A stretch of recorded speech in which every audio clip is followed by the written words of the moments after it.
Good morning, Knicks Nation. Today is Thursday. It is December 16th, 2021. I hope you are safe.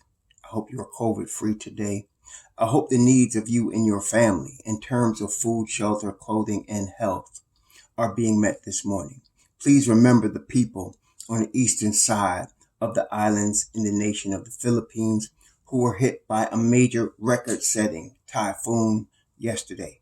And they're still trying to deliver people and save people from the area of Sargo Island and some other places that have been hit by this typhoon. And so if you remember them in your prayers and thoughts and possibly your help, we appreciate that. Blessings upon those that are working in the healthcare field and the first responders trying to save lives every day. Blessings upon those also that pick up garbage for us to keep our streets and sidewalks clean. And blessings upon those also that make deliveries for our convenience. Double blessings on those trying to help, deliver, and rescue people from the victims who are the victims of prostitution, child molestation, pornography, child pornography, pedophilia, human trafficking, and sex slave operations. Just yesterday in Brewster, New York, a couple of days, actually it was 2 days ago, they busted a police officer who was helping organize a sex slave and human trafficking operations from people that are being shipped out of Mexico. He was a police officer and they busted him and he's now up on charges for doing these things. Curses upon him, upon all who are involved in this heinous and disgusting industry, the perpetrators that take advantage. The young women were teenagers and underage who thought they were coming to get jobs. And they were being placed in prostitution and apparently sent all over New York State as well as other states. This is going on not just here. A woman testified. I saw her testify, who was also from Wisconsin. And she said that in every county of every state, sex slave and human trafficking is going on in the United States. Imagine that. Curses upon the perpetrators. Finally, blessings upon the homeless, like the people now in the Mindanao area of the Philippines, and the 600,000 in the United States, like in Kentucky, and millions more around the world.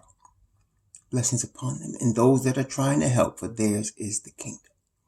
So, tonight is going to be a basketball game in Houston, Texas.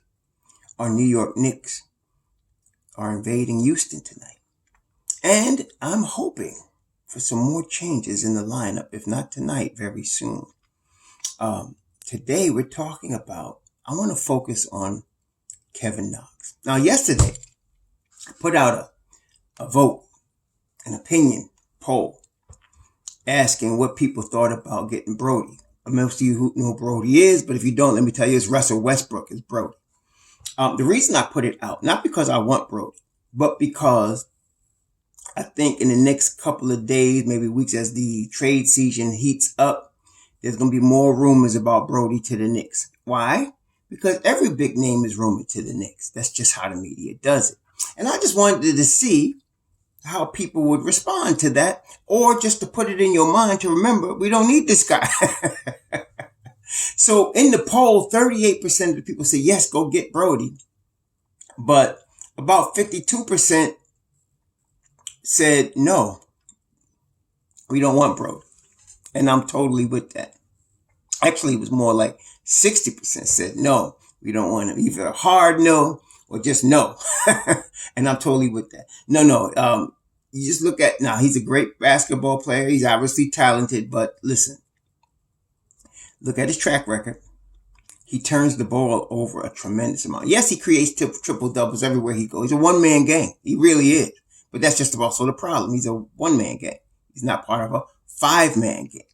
And that's why his teams really have never gotten over the top. And he's played with some great players. He played with Kevin Durant. He played with James Harden. He's played with Carmelo Anthony, Paul George. He played with all of these guys. He played with Chris Paul. And now he's playing with LeBron James. Can't get over the hump. Maybe it's not his fault. Let's just say, as Michael Corleone would say, as he said to Mo Green, He's just unlucky. But no, we don't need Brody. And so, but I created a scenario because if there was a trade, the salaries would have to match. So I matched the salaries and I tried to, put players that match the salaries. And in that scenario, I had the young guys and Brody, basically. All of our young guys with basically Randall and D Rose and Brody, right? And so, yeah, no, we don't want it. No, we don't want it. But I just wanted to check it because, like I said, you're going to hear rumors of Westbrook to the Knicks. That's going to happen. And what's going to probably happen is we're going to get a call from Rob Pelinka, and that call is going to be leaked, and that leak's going to become Knicks interested in Westbrook, which I don't think they will be. The Don is not that stupid. So there's that. But let's talk about Kevin Knox right now. Somebody brought up a really good idea. Sometimes, I hear some crazy things on my channel. Some of y'all come up with some of the stuff. I'll be like, sometimes I don't even answer it. It's so ridiculous sometimes. If you don't see me answer, it's because I'm not going to waste the energy. But sometimes y'all in Knicks Nation come up with some really good ideas. And somebody came up with one, and I didn't think of this, but it's true. You see, again, we can't mess on the Dom because even when he makes a mistake, his mistake is such a situation that can be corrected. The Dom, see right now, let's go back for a second. Right now, Kevin plays the 3 and he could play the 4. Okay? Kevin can play the 3 and the 4. Now, I think overall, the eye test, I'm not looking at his stats, but when you saw him, every time this year he has got a chance to come on the court, he has played good defense, he has rebounded the basketball, and of course, his jumper, his Jada, as we used to say in Long Island, his Jada is sweet. It's, as they say, it's wet. That jumper is wet. You know what I'm saying? So he is definitely developed into a nice 3 and D player. He's in the contract year. So, we would love, as I said yesterday, I would love to keep Kevin. But my thought was, if they're not going to play him, he's got to play somewhere and somebody's willing to pay. And people apparently have been inquiring what y'all doing with Kevin Knox because everybody else can see it too. And we can avoid, and what I'm going to talk about today, how can we avoid another situation where an ex-Knick that we drafted is a star on another team? How can we avoid that? And somebody came up with an idea. How about extending Kevin, they said, 2 years, because in 2 years, Burke's contract is done. And I thought, that's true. Not just Burks, but Nerlens is done in 2 years. Burks is done in 2 years. Everybody is done in 2 years. The only person that's there 3 years is Fournier. And even his contract really is $354, and we could trade him. So the Don, again, even when he makes a mistake, and Kemba's contract is only 2 years, even when he makes a mistake, it's not going to kill us. Let me just compare for a second. The mistakes under, say, Phil Jackson and Isaiah Thomas. Compare these. I forgot that knucklehead's name that signed Andre Bargnani and gave him guaranteed money and gave up first round picks for him. That kind of stuff where you put, like for example, the Joakim Noah, as I mentioned yesterday, he was $72 million. Guaranteed. Right? 4 years, $72 million deal. We're still paying for that. Isaiah would trade away every first round pick he could find and bring back a scrub and sign him long term. First, our boy did not trade away first round picks. And again, got to give Steve Mills credit. Steve Mills, you want to say whatever you want to say about him, you haters. Steve Mills from Roosevelt, Long Island in Hempstead. Steve Mills promised us one thing. He would never trade first round picks. Why did he have to promise that? Because the previous regime were giving them away like they was candy. So he did not trade first round picks. He collected first round picks. The 2 Dallas picks we have, or one we had now, that's from Steve Mills. And then the Don came in, who's of course obviously at a higher level of basketball management than my brother Steve. He kept these first round picks. So now we have 4 first rounders in the next 2 seasons, plus more going down the road. And like I said, I went and looked at it. I can't even count how many second rounders the Knicks got. We got a plethora of second round picks.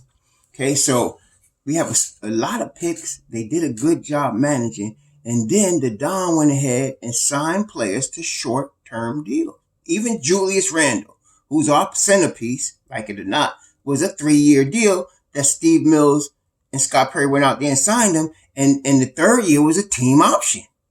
Smart moves, man. And so because of that, Kevin right now, Kevin is what? He's 22. Still a young kid. And as we all see, and as I think we're going to see tonight, hopefully against Houston, because I'm expecting Kevin to get a good amount of minutes tonight. I mean, he played 20 minutes the other day. I want to see him up that because you know what? We wasted 29 minutes on Evan Fournier. So maybe we can get, I think maybe Tibbs will start putting this like this. You start Evan Fournier, you play him 6 minutes, take him out, and then you put Kevin in there, right? If we could do that, if we could see Kevin more like that, I think we're going to see, Kevin get some more minutes. So now, you got Alec Burks in front of him on the wing. Of course, you got RJ starting at the 3. Then, of course, we got Randall and we got Obi. And we got to get time for both of those guys. Obviously, Obi needs time. So we got to do something about that. But Alec Burks' contract is only 2 years. And not only that, Alec Burks is a utility dude. He can play the 3. He can play the 2. He can play the 1. That's very, very important in a playoff team. Plus, like I said, he's fourth quarter dude. But I think Kevin is coming along as fourth quarter dude as well. So, all that being the case, you add the fact that we got our point guard in Deuce, right? We still got backup in D Rose. We still got Emmanuel Quickly. Sign Kevin for an extension of 3 years. And it don't even have to be expensive. I'd say give him 3 years, $27 million. 3 years, 30, something like that. Something like you gave Nerlens Noel to be a backup center. Get Kevin that. And then in 2 years, and over the course of the next, let's say this season and next season, you slowly increase his minutes, right? First, you put him in Mobb Deep. And you slowly increase his minutes while you're slowly decreasing Burke's minutes. And hopefully we return the sender on Evan Fournier. So now, that opens up some minutes. So you slowly increase Kevin's minutes and you slowly decrease Burks over the next year and a half, let's say.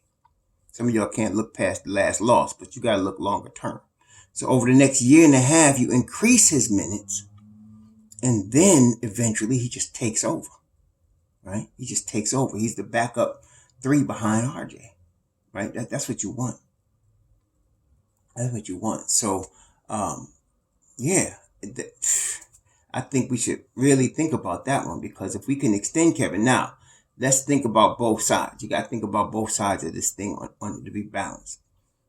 Could very well be that the Knicks are playing Kevin to showcase him for his next team. Could very well be. I'm not sure what they would get for him.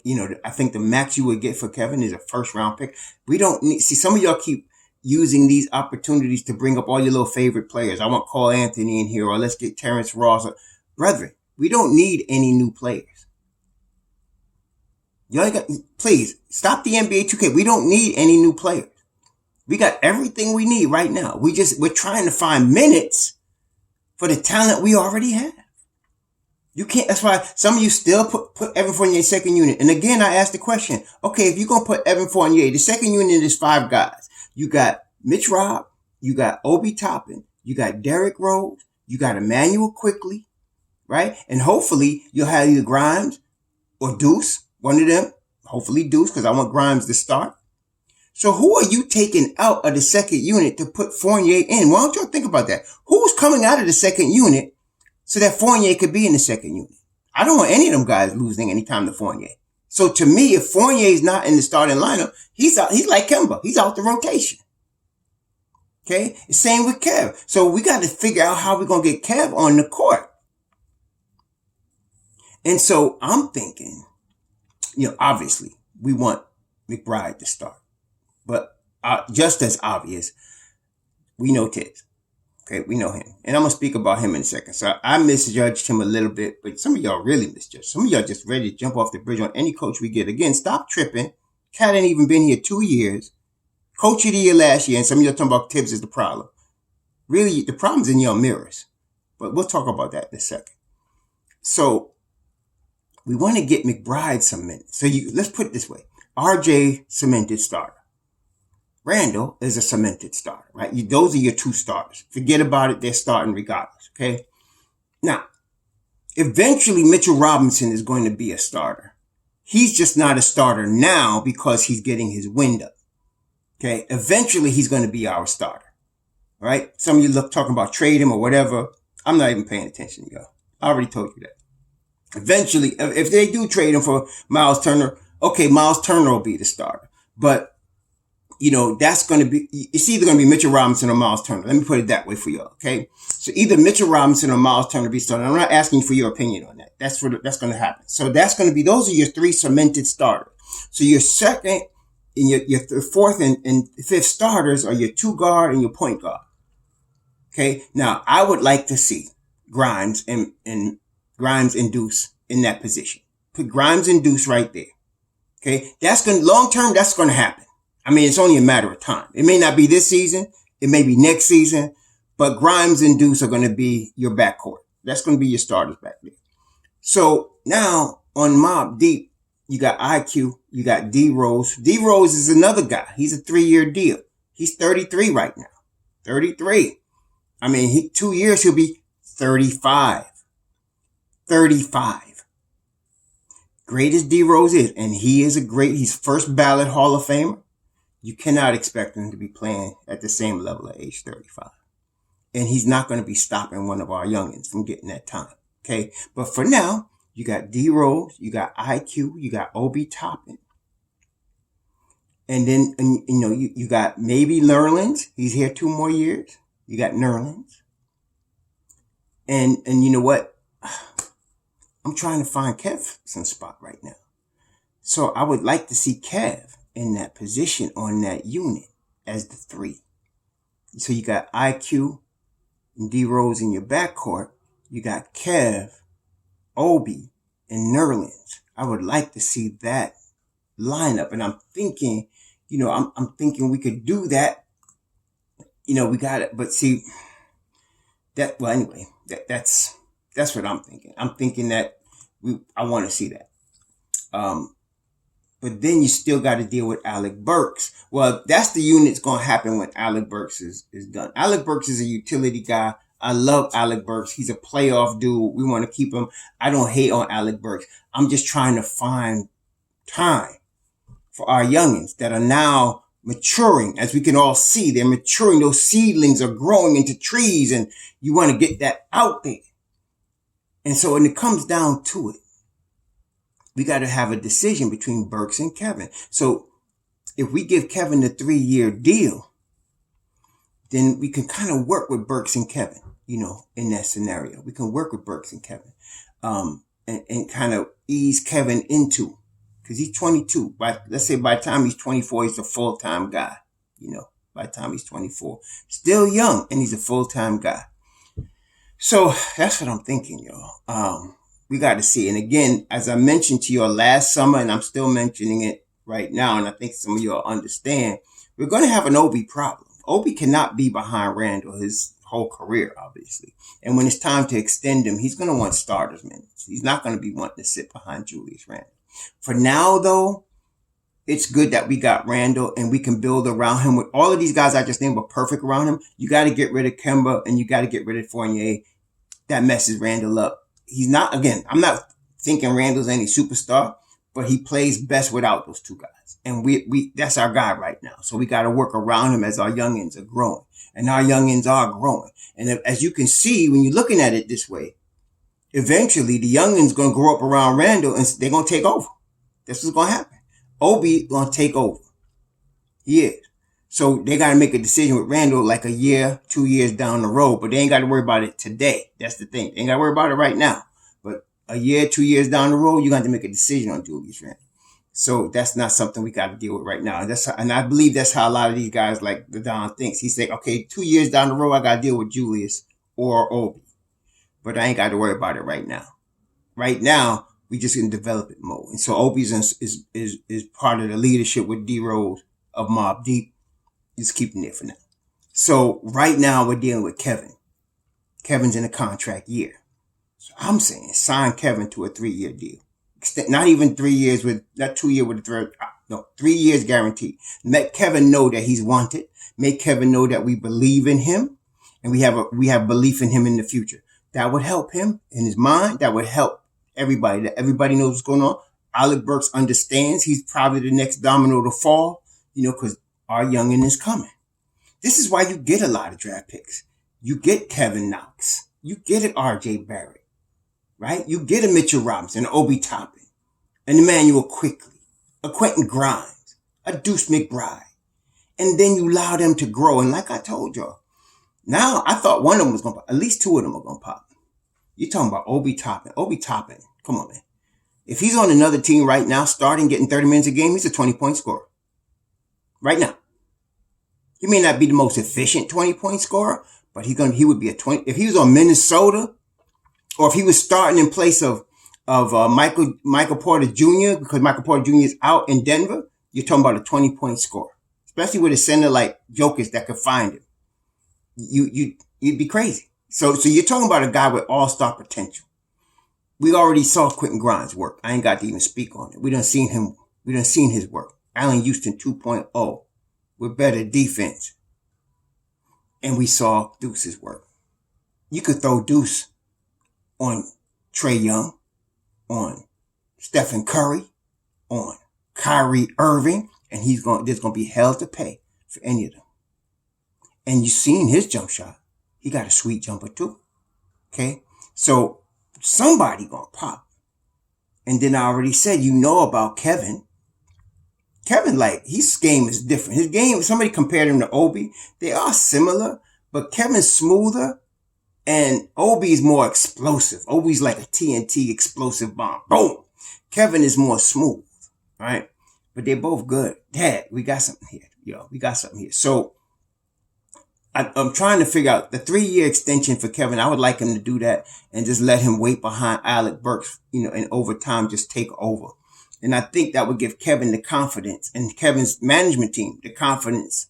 Okay, give us this 3 years. Kevin is still 25 when he comes out of that contract. He's not yet in his prime. He can get big money later. That's the way I would look at it. Plus, you still got a New York situation with a Kenny Payne there, with the contacts with Calipari, and an environment Kevin will be comfortable in. And you just showed Kevin, when you do that, you just showed him, we care, we want you, we believe in you long term. That's going to help Kevin. Kevin's not going to worry about anything. Then he's going to continue to work hard under Tom Thibodeau, and he's going to become the best basketball player he can. I like that idea. And tonight, against Houston, apparently now Obi, RJ, and Quentin are still on the protocol, COVID protocol, health and safety protocol. So they're not available. We know Evan Fournier stinks up the joint. He might come out and play. All right, look, Houston is a young team. You expect Fournier should come out and play tonight. Right? He should. If he doesn't, Tom, I ain't worried about Tom. He's going to do this. Now let me talk about Tom for a second. Y'all gotta pay attention. I know some of y'all have a hard time paying attention and listening because you get so emotional about our New York Knicks that you can't do it, right? But you gotta step back and be cool for a second and listen to this man carefully. He's not just saying the same thing over and over. What did he say the other day? He said, I saw something in our young guys. I love our young guys. And he mentioned Jericho Sims, he mentioned Grimes, and he mentioned Deuce. I love our young guys. I see how they play. He said, I saw Deuce in the Summer League. He played well. In the G League, he played well. And he played well for us tonight. And I want you to also notice, he played Deuce the whole fourth quarter. Just about, right? He played Deuce just about the whole fourth quarter. He also said, we really struggled in the second in the second and third quarters. And you know what? That's when the first unit was playing with Fournier. If you also notice, Fournier did not see the court in the fourth quarter. Okay? He did not see it. So these things add up. And so let me just help you here. I was frustrated. It was really a mystery to me watching him allow Fournier to play the whole third quarter while the Knicks are getting further behind. But Then I understood. Okay, let's talk about, now listen carefully, y'all. Listen carefully. We know Thibodeau's been an NBA coach for 30 years. He has a system. If you recall, every time something happens, like when a player gets hurt or when he's in training camp, he said there are certain steps. He said there are steps that need to be taken. He has a system and he has steps that each player has to go through depending on their situation. What I realized what he does with the young guys is this. He picks a rotation that's laden with veterans, right? He gives it, as we saw, 20 games. He gives it 20 games.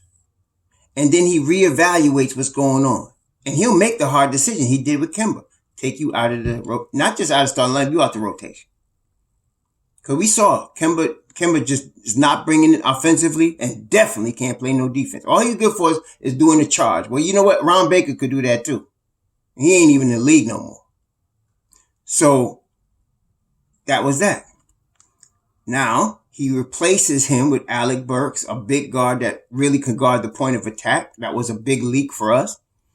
And now the next domino to fall is Evan Fournier. So he's watching. And now, because of the COVID situation, he's been telling us the whole year and last year, it's a long season, he said. Everybody's going to get a chance. We're going to need everybody. He keeps saying that. Y'all ain't hearing him. Which means there was going to come a COVID. It was just a matter of time. Last year, the Knicks went through the whole year, had no COVID health and safety protocol. Every team in the league gets that. It happens. And they need it. So it's their turn now. There's going to come that. There's going to come sprained ankles. They're going to come knee joints. They're going to come something, shoulder. Somebody's going to be hurt for a couple of games, going to give somebody a chance. Grimes got his chance. And what he see when he does that is the next man up. He says it. Grimes is in, and then Grimes shows out. From now on, Grimes is in the rotation.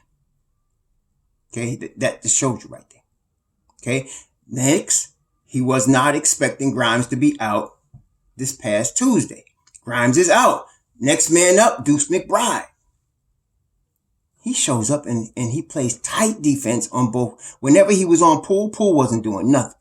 Same thing when he guarded Stephen Curry. Stephen got 1-3 off on him, but Stephen gonna do that. But for the most part, he wasn't doing nothing. He was on lockdown when Deuce was on. Okay, and so now Deuce is in his view now. And by his default, now Deuce has got to stay in the rotation because he's helping us win games. And don't let him show out tonight against Houston. Then that's the death knell for Fournier. He's out of the rotation. You see? And I'm telling you, by Christmas, we play a Christmas game against Atlanta. By then, you'll see that. It'll be, if it continues this trend, and that's what he's looking for, the trend. He's not going to make snap judgments and knee-jerk reactions like some of y'all would like him to do. He's not going to do that. He's going to play through it. And so what happens, why would he do that? A guy like a Fournier who's playing like crap and knows it. He's a 10-year veteran. He knows he's playing like crap. He also sees the kids destroying him in practice. Everybody. Derrick Rose said this. Y'all see Derrick Rose? He said, we know Deuce could play. And Derrick Rose didn't know him by Miles McBride. They said, what about Miles McBride? And he said, who? Miles McBride, who? And somebody said, Deuce. He said, Deuce could play. He said, we see it in practice every day. He said, I was looking for him to get more minutes. I hope Tibbs gives him more minutes. Why would Derrick Rose say that? Because Derrick Rose wants to win. And in practice every day, him and Grimes are destroying the first unit. And they know it. And so Derrick is like, I hope Tibbs, and that's the first time I've never seen Derrick Rose. When they asked him about Kemba, he said, look, that's not my place.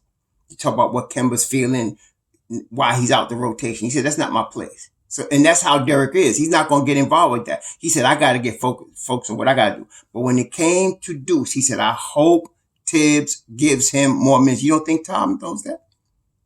So now the veteran himself, Fournier, will know. Listen, I'm not playing good. And he's already seen Tom take Kemba out the rotation. He know he up next. He knows. So look, tonight's going to be a big night for Fournier. This whole stretch is. He better show up to play. I don't think he is. I hope he does. For his sake. But I don't think he is. And when he don't, you're going to see Kev. You're going to see Deuce. get more minutes. And now they Fournier out the rotation. That's going to be next move. Okay. And then he's going to see how the flow goes with the new rotation. And he go forward the same thing. It's just by default, but he doesn't make knee-jerk reactions. So he allowed that third quarter to go on. He would allow that third quarter to go on because now Evan Fournier cannot say the Knicks did not give me a chance to show what I could do. He cannot say that. He cannot say they didn't give me enough minutes. He cannot say it wasn't consistent. He cannot argue about anything when he gets taken out the rotation. And that's how you play that. And not only that, he's got Kenny Payne watching. He's got Johnny Bryant watching. They're all seeing the same thing. They see it. They just don't react quickly like y'all want them to. They got a system. And when they do, they do. And that's why now I realize again, when I listen to him, I said, oh, that's why a lot of his teams start off slow and come on like gangbusters in the second half. He's getting them in shape during the course of the season because, he plays heavy minutes to the rotation. Not only that, he's choosing the rotation and cementing them so that they're used to playing together. He's getting groups that play together the right way. And then they're getting better as the season goes on. So you want to be playing your best ball in the spring. And that's what he's planning. So, chill a little bit on the Tibbs is the problem crap. Okay. He knows more than us. He knows what he's doing. This ain't his first rodeo. And he's been in New York a long time before. So come on, stop tripping. All right. Understand he got a plan. He has a plan and it's default. He just watch when this happens. Okay, this happens. It's like a flow chart. If you got here, yes or no, boom, here. Yes or no, boom, here. That's how he's running it. And it's just defaulting to who's supposed to play. And of course, he takes into consideration, are you coming in early? Are you staying late? Are you working on your weaknesses during practice? He watches that and he said it. He said, I see Deuce come in every day. He's working on certain things and it's good to see what he's been working on show up on the court. He said the same thing about Grimes. He knows what he's doing, y'all. I'm after I saw that, I was a little concerned too. I ain't gonna front, but I said he must have a plan because I go from a position of respect. I don't go from a position of disrespect, fire him like some of y'all knuckleheads. Listen, when y'all gonna understand, we haven't had a coach in New York that lasted more than 2 years in a long time. The longest tenure coach I think was Woodson, and he was 2.5 years. Before he took over midterm for another coach that get fired early, Mike D'Antoni. We can't keep a coach. And it's not the coaches. When we talking about Lenny Wilkins, Larry Brown, Mike D'Antoni, Mike Woodson, when you see all these good coaches that have gone other places and been successful, you got to figure it's not the coach. It's like a guy. I once had a good friend. She's still a good friend of mine. I've been friends with her for like 25 years. And she runs her own business. So she wants an executive assistant in her business, right? And she kept going through executive assistants. This one's no good. This one's no good. This one's no good. This one's no good. And after a while, I said, sister, look, man. After a while, it can't be the assistants. You done gone through like 10 of them. You got to look in the mirror. There's something with your management style. When she realized that, now she's had an assistant been with her for 10 years. And that's the same thing with us. You realize some of y'all youngins, so you don't know the history, but some of y'all know. Every coach that comes in here, people calling for their head. Fire him. It's the coach's fault. It's the coach's fault. It's the coach's fault. This dude right here, he's been around a minute. He architected the Boston Celtics 2008 defense that won the championship. He was under Jeff Van Gundy. He knows how to coach. He's been around. He was under Pat Riley. He's been around a minute. He has coached all of the great players in USA basketball. He knows what he's doing. The problem is not him. You may not like how he's doing it, but you ain't the coach. Tibbs is. He's getting paid $5 million plus a year. And he knows what he's doing. So let's at least wait till the third season is over. This is the second season. He won Coach of the Year last year. Let us wait at least till the third season is over before you start calling for the cat's head. Anyway, that's what I'm thinking today. Let's do a Kevin Knox 3-year extension. That shows Kevin we care. Otherwise, they're going to trade him somewhere. He's going to be in the rotation. He's going to be a 3-and-D monster. And we said, man, he's played for the Knicks. I think Leon sees that, though. Unless he's going to get something good for him, we'll see what happens. But, y'all, please, have a good Thursday. Be safe out there. Please remember the people, not only now in Kentucky, but in the eastern side of the Philippines that got smacked by this typhoon. Shalom.